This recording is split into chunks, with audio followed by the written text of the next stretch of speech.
Assalamualaikum warahmatullahi wabarakatuh. Saya Diki Sukmadi dengan NIM 22110079 Universitas Pertiwi Cikarang akan menerangkan tentang aplikasi Bibit guna untuk memenuhi UAS mata kuliah Kuantitative Investment Analysis dari dosen saya, Ibu Listia. Baik, untuk analisis investasi portofolio Quantitative Investment Analysis. Untuk yang pertama, profil resiko investor, yaitu profil resiko investor yang menjadi dasar dalam penyusunan portofolio reksadana. Profil resiko saya adalah mengutamakan keamanan dana dan stabilitas. Artinya, saya lebih fokus untuk menjaga nilai uang agar tidak turun drastis dibandingkan mengejar keuntungan besar dalam waktu singkat. Berdasarkan karakter tersebut, tipe risiko saya berada pada kategori konservatif ke moderat. Investor dengan tipe ini biasanya cenderung menghindari fluktuasi yang terlalu tinggi, namun masih bersedia menerima risiko kecil selama risiko terstruktur dan terukur dan wajar. Profil risiko ini sangat berpengaruh dalam memilih jenis reksadana, karena produk yang dipilih harus sangat sesuai dengan kemampuan dan kenyamanan investor menghadapi risiko sehingga investasi dapat berjalan dengan lebih tenang dan berkelanjutan. Lalu untuk alasan memilih produk investasi, untuk yang pertama karena resikonya relatif rendah, lalu dibandingkan dengan beberapa jenis investasi lainnya, sehingga saham individu atau aset kripto hal ini karena dana dikelola secara teridentifikasi dan diawasi oleh pihak yang berwenang. Itu untuk resiko yang pertama. Lalu untuk yang kedua, yang untuk pemula, itu reksadana cocok untuk investor pemula bagi seorang yang baru pindah berinvestasi reksadana dan memberikan kemudahan karena tidak perlu menganalisis pasar secara mendalam setiap hari. Lalu selanjutnya yaitu dari sisi modal awal. Reksadana sangat terjangkau karena bisa dimulai dari dana sangat kecil, bahkan mulai dari 10.000, sehingga tidak memberatkan investor. Lalu untuk alasan yang terakhir, karena dikelola oleh manajer investasi profesional yang sangat berpengalaman. Dengan adanya pengelolaan profesional, investor dapat merasa lebih aman karena keputusan investasi dilakukan oleh pihak yang memahami pasar dan risiko. Lalu untuk pada gambar berikut ini adalah detail pembelian investasi saya di aplikasi Bibit yang pembayarannya pada tanggal 13 Oktober 2025 dan aktif mulai tanggal 14 dan 15 Oktober 2025. Yang terdiri dari 2 reksadana pasar uang, lalu 2 reksadana obligasi, lalu yang satu reksadana saham yang masing-masing jumlah investasi senilai Rp10.000 dan membayar satu saham pada tanggal 21 November 2025 yang nilai investasinya Rp14.021 per satu lotnya.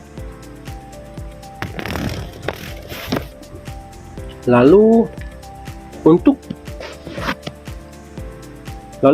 tujuan dari pembentukan portofolio investasi yang saya buat adalah untuk menyimpan dana dalam jangka pendek hingga menengah dan singkat dengan tingkat risiko yang rendah. Artinya, dana ini tetap bisa digunakan dalam waktu yang tidak terlalu lama tanpa khawatir mengalami penurunan nilai yang sangat besar. Selain itu, portofolio ini juga bertujuan sebagai sarana belajar mengelola investasi secara bertahap dengan memulai dari instrumen yang relatif aman. Saya dapat memahami mekanisme investasi, kinerja produk, serta cara mengelola resiko dengan lebih baik. Tujuan lainnya adalah untuk menjaga nilai agar tidak tergerus oleh inflasi, meskipun imbas dari reksadana tidak terlalu besar. Setidaknya, dana yang diinvestasikan tetap berkembang dan tidak hanya diam, tetapi seperti ketika disimpan dalam bentuk tabungan biasa. Lalu untuk jenis-jenis portofolio. Untuk yang pertama, reksadana indeks syariah, yaitu reksadana yang mengikuti kinerja indeks saham syariah dan dikelola sesuai dengan prinsip syariah.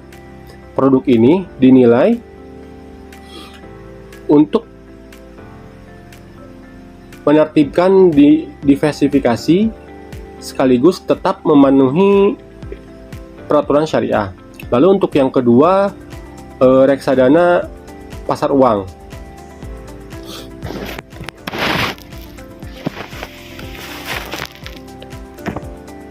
Untuk yang reksadana pasar uang, yaitu sebagian besar dananya ditempatkan pada instrumen jangka pendek seperti deposito dan surat utang jangka pendek.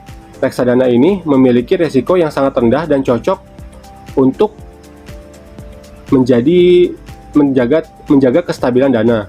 Untuk yang ketiga, yaitu reksadana pendapatan tetap yang berinvestasi pada obligasi surat utang dengan jangka waktu yang menengah hingga panjang.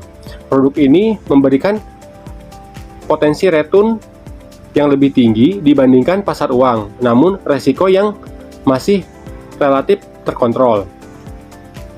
Lalu untuk yang terakhir, jenis reksadana pasar uang syariah yang memiliki karakteristik mirip dengan pasar uang konvensional, tetapi dikelola berdasarkan prinsip syariah.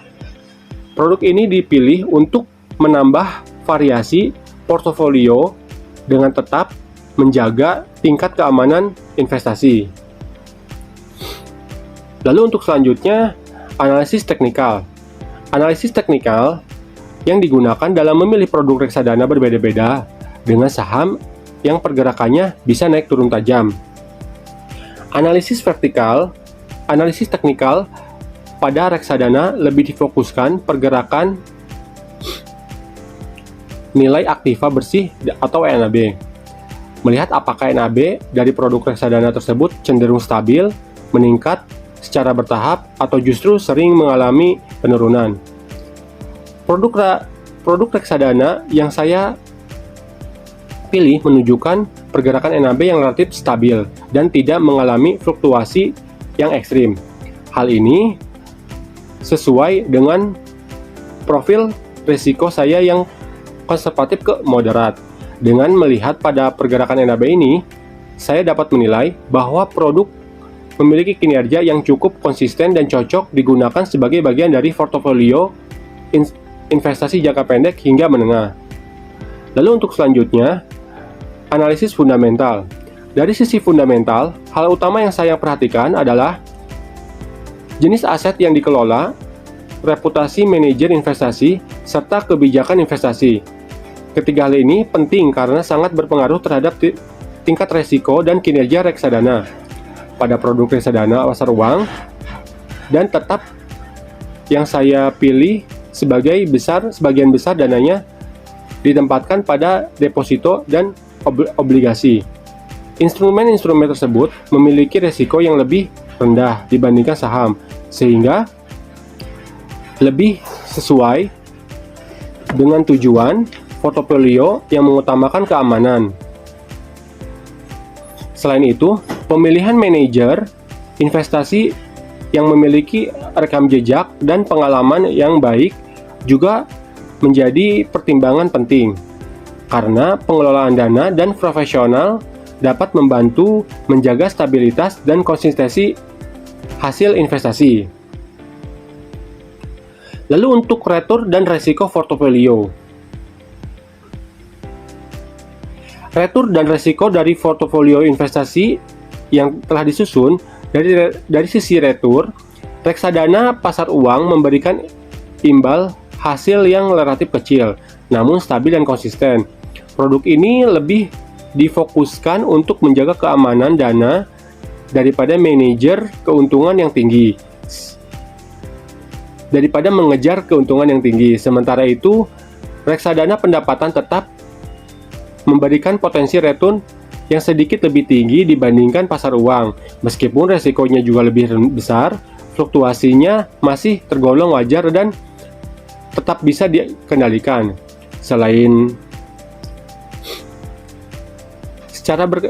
Secara keseluruhan, resiko portofolio ini relatif rendah sehingga cocok bagi investor yang ingin menghindari fluktuasi besar. Kombinasi beberapa jenis reksadana ini membantu menyeimbangkan antara tingkat keamanan dan potensi keuntungan. Lalu, untuk kesimpulan dari portofolio reksadana, yaitu dari analisis portofolio reksadana yang telah dibahas secara keseluruhan, setiap produk investasi dalam portofolio ini yang memiliki karakteristik yang berbeda-beda. Reksadana pasar uang cenderung lebih aman dan cocok untuk kebutuhan jangka pendek karena risikonya lebih rendah dan pergerakannya stabil. Sementara itu, reksadana pendapatan tetap memiliki potensi return yang lebih besar dan lebih sesuai dengan jangka menengah, meskipun memiliki risiko yang sedikit lebih tinggi. Dengan mengobligasikan beberapa jenis reksadana dalam satu portofolio, investasi yang saya buat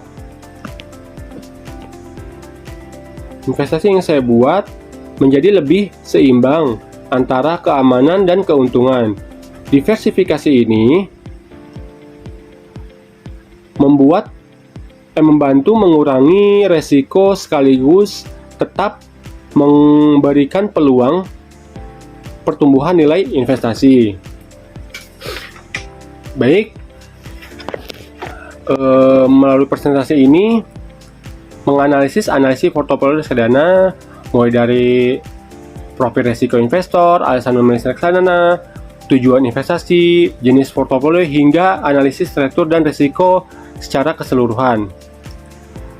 Baik, untuk para dosen saya, Ibu Listia, terima kasih. Atas lebihnya mohon dimaafkan. Wabillahi taufiq wal hidayah. Wassalamualaikum warahmatullahi wabarakatuh.